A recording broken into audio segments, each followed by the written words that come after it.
j'ai l'immense plaisir d'accueillir Jean-François Strouf et Elias Cohen pour la présentation de l'IMJ, l'Institut du monde juif, et la fresque qui lui correspond. On va parler de tout cela à bâton rompu. Bonjour à tous les deux. Bonjour Lise. Merci beaucoup de nous recevoir. Avant toute chose, c'est toujours un plaisir de faire une émission avec toi. Alors, Jean-François, aujourd'hui, ta casquette, c'est vraiment l'Institut du monde juif. Absolument. Alors, Elias et Jean-François, vous êtes coprésidents de l'Institut du monde juif. Alors, racontez-nous comment ça a démarré, Elias Cohen. Alors écoute, avec Jean-François, on se connaît depuis quelques temps maintenant. Et comme j'ai vu avec sa femme Béatrice et Rafi Cohen, il développait un projet pédagogique qui était super intéressant, j'ai tout de suite voulu souhaiter rejoindre l'aventure. C'est une belle idée parce que c'est pas forcément ta génération, du coup c'est toute génération confondue. Voilà, Jean-François. Oui, il s'agit de la fresque du monde juif, donc on va expliquer dans un instant la raison d'être de cet outil. Et la contribution d'Elias à ce projet a largement justifié qu'il devienne à mes côtés le coprésident de l'Institut du monde juif. Alors pour moi qui ai 71 ans, l'arrivée à mes côtés d'Elias qui en a 28 comme coprésident pour constituer un binôme intergénérationnel a quelque chose de vraiment magique. Oui. Et c'est coup de chapeau à ce jeune homme. Vous les faites pas ni l'un ni l'autre. Hein. Bon, alors justement, donc quelle est la raison d'être de ce projet Fresque du monde juif? Alors, on est d'abord parti de plusieurs constats qui existent depuis longtemps et dont le 7 octobre a révélé toute la gravité. Il y a une vraie méconnaissance de l'histoire juive de la part de la jeunesse, qu'elle soit juive ou non. Et on se fonde tout d'abord sur une analyse d'un universitaire qui est très en pointe sur l'éducation, qui s'appelle Bruce Powell. Et à partir d'une étude pour le centre Lookstein de l'université Bar-Ilan en Israël, il a expliqué qu'il y avait une vraie méconnaissance de la mémoire juive et que les jeunes juifs ne pouvaient pas développer un débat argumenté, ce qui était pour lui la plus grande inquiétude au-delà des persécutions que les juifs subissent aujourd'hui. Alors justement, Elias, je ne t'ai pas demandé parce que c'était un peu une évidence pour moi et j'ai eu bien tort. Jean-François, on connaît toutes ses facettes, il est à Radio J, mais toi, quelle est ton activité professionnelle, on va dire? À part le fait qu'on sait que tu as 28 ans, mais bon, c'est bon, on l'a dit, on n'y revient pas. Alors aujourd'hui, je me consacre presque principalement à l'association. Oui. Ça fait 1 an qu'elle est créée et ça fait, on va dire, quelques mois déjà que je me consacre à ça. Oui. Et c'est une activité quotidienne de tous les jours. Sur les réseaux, etc. Pas forcément sur les réseaux, vraiment plus derrière, dans l'ombre, on va dire, pour créer, on va dire, tous ces outils pédagogiques qu'on aimerait mettre en place au sein de l'IMJ. On aimerait inviter plusieurs personnes à venir nous rejoindre pour nous aider à faire tout ça. Bien sûr. Jean-François. Écoute, ce qui est important, c'est de comprendre quel est l'outil, quelle est la finalité de l'outil. La fresque du monde juif, c'est l'idée d'un jeu de cartes et il a fallu regarder ce que Elias a cité, mais aussi voir sur le plan français quelles étaient les dérives et les problèmes liés à l'image des Juifs en France. Et donc, on s'est fondé aussi sur une étude de l'impact SE, ça s'appelle l'Institute for Monitoring Peace and Cultural Tolerance in School Education. C'est un organisme qui étudie beaucoup les manuels du monde entier et regarde... Les manuels scolaires. Les manuels scolaires, absolument. Et donc, le constat de cette étude, c'est que les manuels scolaires français ont une vision uniquement victimaire des Juifs de France, sans tenir compte de leur exceptionnel apport intellectuel et social à la société française. On parle beaucoup d'antisémitisme, on parle de l'affaire Dreyfus, Shoah et de l'affaire Dreyfus, on parle de la collaboration, mais ça s'arrête là. Voilà. On oublie complètement que les Juifs sont installés en France depuis plus de 2000 ans et que tout au long de leur histoire, ils ont apporté énormément à la société française. Et donc, quand on pose une population comme une population uniquement victime, on rate quelque chose de son apport extraordinaire à la société française. Alors justement, ce double constat tous les deux vous a amené à l'élaboration de ce projet ambitieux? Alors ouais, on s'est fondé sur le modèle et les principes de la fresque du climat, je ne sais pas si tu connais, Oui. qui est très développée notamment en France et qui explique, sensibilise à toutes les causes et les enjeux du réchauffement climatique sous la forme d'un jeu de cartes interactif. Et donc l'histoire juive, c'est aussi une longue suite de causes et effets. Donc la fresque du monde juif, ça permettra à chacun de comprendre tout le processus de diaspora depuis la destruction du Second Temple jusqu'à aujourd'hui. Alors, il faut bien comprendre. Donc, on a la fresque du climat, une cause, un effet. L'effet est aussi la cause d'un autre effet. Et ça permet donc de déployer une fresque sur environ 2 mètres. Sur Un une effet table d'1 en mètre. apporte un autre. en Voilà, fait, exactement. oui. Et si on regarde à la lumière de ce qu'on appelle un diagramme de cause à effet, ça s'appelle en japonais Ishikawa. Donc, si on regarde cette fresque du monde juif, elle est exactement à l'identique. C'est un processus historique sous forme d'un jeu de cartes. On pose les cartes. Nous permettons à tous les publics de se réapproprier non pas seulement des morceaux de l'histoire juive, comme la plupart des gens connaissent, des petites bribes, mais bien une vue d'ensemble de l'histoire du peuple juif. Et nous espérons bien que celles et ceux qui auront fait cette démarche verront aussi l'importante contribution du peuple juif partout où il se trouve. Et je vais employer un terme qui est rare. J'espère qu'ils en éprouveront une véritable fierté. C'est-à-dire que les apports du peuple juif dans le monde, c'est pas à passer à profit et Donc c'est perte. pas qu'en France, la fresque, c'est dans le monde. Absolument. Alors ça va être une forme de jeu, on a compris, que vous êtes en train de mettre au point, mais qu'il n'est pas encore tout à fait, ça va sortir dans les mois qui viennent. Absolument. Comment se présente le jeu, Elias ? Alors tout d'abord, on a dû choisir les événements du monde juif. Oui. Et on en a choisi 100. Ça a été un peu compliqué, mais on les a choisis. Et c'est les événements, on va dire, les plus significatifs de l'histoire du peuple juif, qu'on a répartis en 4 mondes. Donc Israël et le Moyen-Orient, la France, le monde ashkénaze et le monde séfarade. Et globalement, le jeu consiste à, comme l'a dit Jean-François, à déployer les cartes pour reconstituer le plus fidèlement la chronologie et la dépendance entre tous ces événements. D'accord, et c'est vraiment un jeu de société, quoi. Ouais, on peut dire ça. Absolument, sous cette forme. C'est très pédagogique, très ludique. Et on peut jouer à partir de quel âge ? Je pense qu'à partir de 15 ans, 14-15 ans... Ah oui, donc c'est ouais, pas... Et ce sera sous forme papier. Ce sera sous forme papier, on y tient énormément. Ok. Et on a en plus introduit, pour rendre le truc un peu plus savoureux, on a introduit des cartes stratégiques qui favorisent l'apprentissage du savoir grâce à des questions à choix multiples qu'on appelle les cartes quiz. C'est-à-dire quand il y a vraiment un événement important dans l'histoire du peuple juif, on va avoir des cartes où celui qui a les cartes en main, c'est un jeu d'équipe, celui qui a les cartes en main aura au recto la question et l'équipe va choisir la réponse qui lui semble la plus appropriée, ce qui va créer une manière de s'approprier de manière ludique un savoir sur l'histoire du peuple juif. Alors, donnez-moi des exemples de cartes significatives. Elias, par exemple. Alors pour la France, on va citer des contributions de Rachi, de Léon Blum. On a l'avènement des Lumières qui amène ensuite l'émancipation des Juifs après la Révolution. Pour Israël, on peut avoir les premières aliotes du 19e, l'accord de paix entre Israël et la Jordanie, ou bien toutes les différentes puissances qui ont administré la région sur ces derniers millénaires. Pour le monde ashkénaze, on peut parler de la naissance du chassidisme ou de la Haskalah. Et le monde séfarade, on a le rôle de Maïmonide, l'évolution des communautés tant dans le Maghreb que dans les Balkans. Et voilà, c'est juste quelques exemples parmi les 100 qu'on a choisis. Vous avez mis combien de temps à les choisir, ces 100 exemples ? Quelques mois quand même. Quelques mois. Vous êtes disputés ? Non, jamais, mais on avait Bien au départ discuté. 300 événements Ah oui. répertoriés au départ par Elias.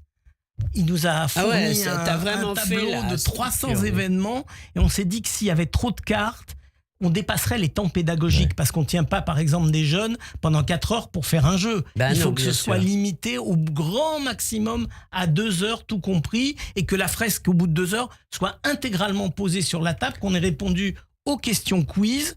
Et puis, tu vois, Lise, Moi, je trouve que c'est un peu tard, 15 ans. Pourquoi vous ne faites pas ça pour pré- et post-bar mitzvah, peut-être ? Alors, tu vois, il est possible qu'on fasse ensuite des versions un peu plus allégées pour des gosses plus jeunes. Un jeune qui fait sa bar ou sa bat mitzvah, il peut jouer à ça, non? Eh ben oui, on pourra les Bien sûr. tester. On pourra les Bah tester. oui, On parce pourra les que tester c'est sur des gens important plus Ça jeunes. quand dépend même. aussi des parents, je pense, et de l'éducation qu'ils veulent donner à Ouais. leurs enfants. Ouais. On va jouer en famille. Ouais, Génial. voilà. Et Voilà. tu vois, nous sommes loin d'une vision négative ou seulement victimaire de notre histoire. Les exemples Bien qu'Elias a sûr. cités sont des exemples positifs, mais bien évidemment, on parlera des persécutions, des exils, de la Shoah.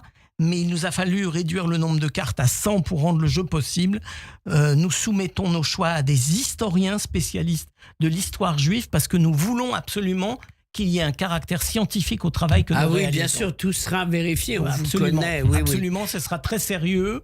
C'est déjà Vous vérifié voulez par un nous certain nombre. donner les noms d'historiens? Non. On attendra pas pour leur l'instant. autorisation parce que pour l'instant ils font ce travail de manière totalement discrète Oui. et bénévole Oui. et je pense qu'on va respecter pour l'instant leur Bien sûr. anonymat. Quand ils nous donneront le feu vert, on sera content de les présenter au public comme étant des géniaux contributeurs au projet. Voilà. Exactement. Alors, quelles sont les prochaines étapes pour la réalisation de ce très beau projet? Alors, après un an de réflexion, de conception, on lance aujourd'hui un appel à toutes celles et ceux qui veulent participer à ce projet collectif et qui met en avant, je pense, vraiment un projet original et j'imagine d'intérêt public. Donc, on a une participation évidemment qui est libre et ceux qui le soutiendront au-delà de 150 € recevront un jeu. Voilà pour eux. D'accord. Et ensuite, on a imaginé par Il y ailleurs. a un reçu CERFA Ouais, de exactement. toute façon. Absolument. Dès, Tout à fait. dès- Ok. dès la plus infime somme, il y aura un reçu CERFA, Tout à quoi fait. qu'il arrive. D'accord. On a aussi imaginé on a aussi imaginé associer donc l'histoire familiale de toute personne à cette histoire juive avec un grand H pour les donateurs qui mettront au moins 500 Un peu €. plus, d'accord. Voilà. Et là, l'idée est quand même assez spéciale, c'est de dire, il y a la grande histoire juive, celle de tout le monde, et puis pour les familles qui voudraient vraiment s'associer, eh bien avec ces 500 € de dons, nous réaliserons pour eux 2 cartes personnalisées, intégrant leur propre histoire familiale à la grande histoire juive. Ah oui. Ils pourront poser leur carte familiale sur la fresque en fonction de leur histoire familiale. Donc ça peut être dans le monde ashkénaze, dans le monde séfarade. Si c'est des familles qui ont des liens avec Israël, le rôle de leur famille qui peut être quelquefois un rôle pionnier. Bien Et si sûr. c'est dans l'histoire de France, Ça peut être la ce résistance sera- aussi. Ça peut être D'accord. ça peut être n'importe quelle autre idée, mais l'idée, c'est qu'une famille juive qui a envie de s'associer à cette histoire puisse dire, mais nous aussi on y a contribué il y a 10 ans, il y a 20 ans, il y a 50 ans, il y a Bien 60 sûr. ans, et même quelquefois pour des arrière-grands-parents qui nous ont quittés, dire on aimerait bien leur rendre hommage en faisant fabriquer ces cartes. On a un champion pour fabriquer les cartes, il est d'ailleurs en face de moi dans le studio. Oui. Donc on sait Ah qu'on oui, pourra c'est faire. vraiment un projet assez incroyable. Alors, pour avoir assisté à vos conférences du Limoud Day, j'y étais à l'Écuge le 5 juillet dernier. J'ai eu le plaisir de voir que l'IMJ, l'Institut du monde juif que vous avez créé et cadre dans lequel vous faites cette fresque, l'IMJ, ce n'est pas que cela. Et là, j'aimerais bien en savoir plus. Ouais, effectivement, on souhaite aussi mettre en lumière évidemment le caractère autochtone du peuple juif sur la terre d'Israël et donc de renforcer nos liens avec l'ensemble de tous les peuples autochtones à travers le monde. Mais alors, justement, donc est-ce que ce travail de l'IMJ, ça va donner des arguments aux personnes pour lutter contre l'antisémitisme? C'est le but. C'est le but, hein, Alors on est moi- d'accord. ouais, moi, je vais Jean-François, Ouais. alors les populations Mon autochtones. engagement pour les peuples autochtones, il est connu maintenant. Oui. J'en ai parlé déjà un certain nombre de fois. C'est notre tikkun olam à nous, à l'IMJ, de rappeler le lien indéfectible entre chaque peuple et sa terre, à l'instar du peuple juif et d'Israël. Tu vois, alors c'est pas radiophonique ce que je vais dire, Oui. mais je porte par exemple sur moi un t-shirt Oui. qui est réalisé Très beau par t-shirt, Justin d'ailleurs. Davis, qui est un jeune artiste qui m'a offert ce t-shirt, qui a offert aussi un t-shirt à ma femme. C'est un jeune artiste Navajo Diné. Les Navajo Diné, c'est un peuple très intéressant. C'est par exemple le peuple qui, pendant la Seconde Guerre mondiale, avait dans chaque unité de l'armée américaine un Navajo qui communiquait en langue Navajo, qui s'appelle le Diné. Et cette langue a permis que les espions nazis ne puissent pas capter les messages d'échange. Dans chaque unité de l'armée américaine, il y avait un dîner, et le dîner communiquait avec ses c'est les C'est membres de sa incroyable. tribu. Oui. Et il y a eu un très beau film qui est sur ce sujet. Il y a eu beaucoup de livres sur ce sujet, mais c'est pas du tout de la fiction, c'est une réalité. Bien sûr, c'est important.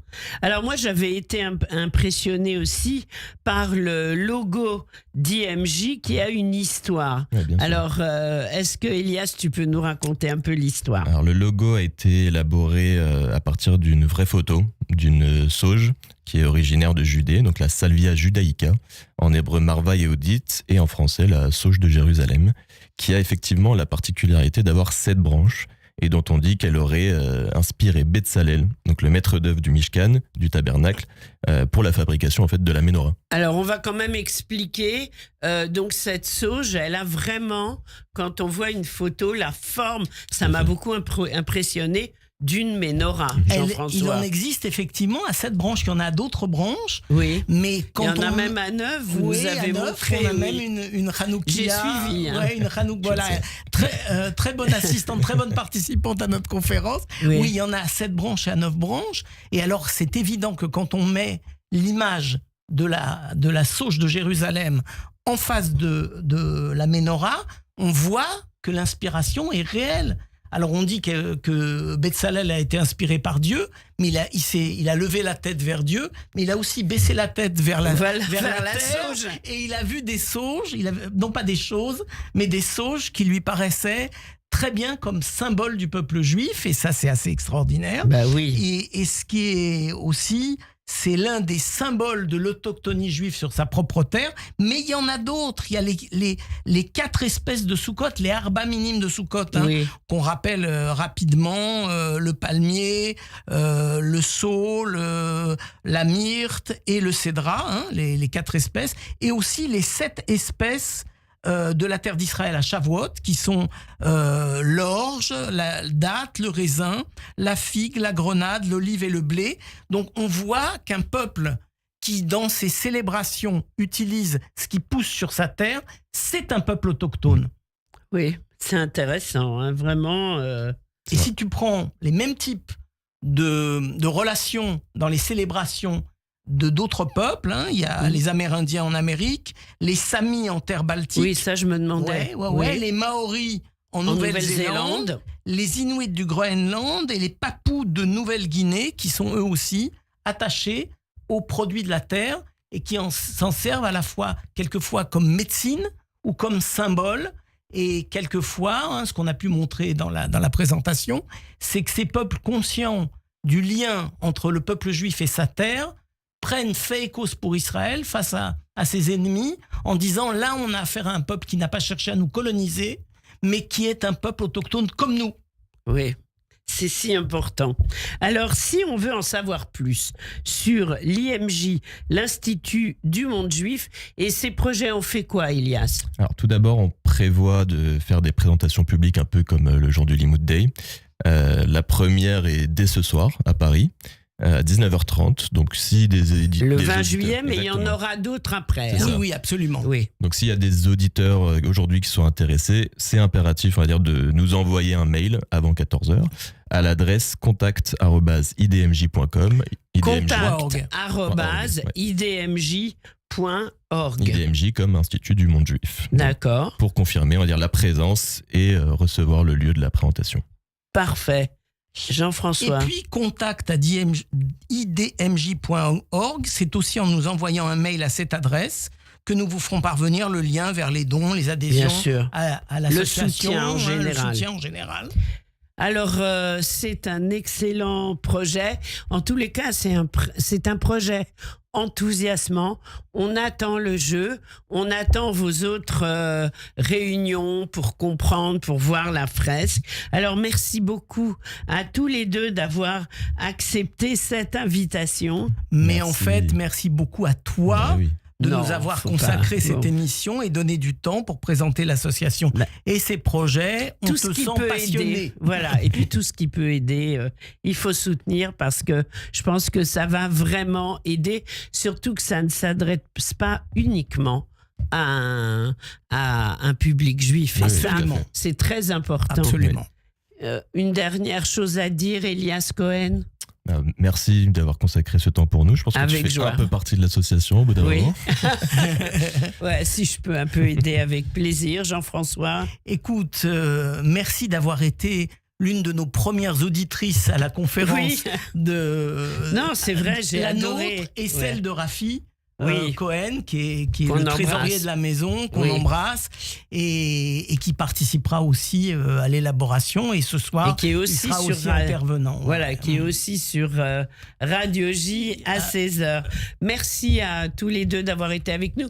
On va terminer sur quelques notes de musique que tu as choisies, Jean-François. Alors, oui, c'est The Northern Cree, une chanson par une tribu indienne du Canada, et ça s'appelle Young and Free. Jeune et libre, on écoute.